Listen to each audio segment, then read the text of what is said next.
severe thunderstorm warning for northeastern Beaver County in western Pennsylvania, southern Lawrence County in western Pennsylvania, west central Butler County in west central Pennsylvania, until 4 p.m. At 3:09 p.m., a severe thunderstorm was located near New Castle, moving southeast at 20 miles per hour. Hazard, wind gusts to 60 miles per hour. Source, radar. Impact, expects damage to trees and power lines, resulting in some power outages.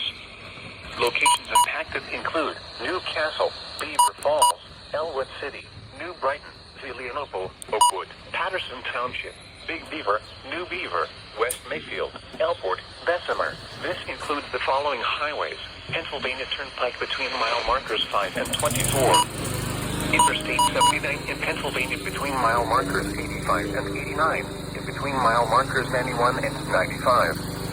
Interstate 376 in Pennsylvania between mile markers 14 and 31. Move to an interior room on the lowest floor of the building. Please report severe weather by calling 412-262-1988, posting to the National Weather Service Pittsburgh Facebook page, or using Twitter at NWS Pittsburgh.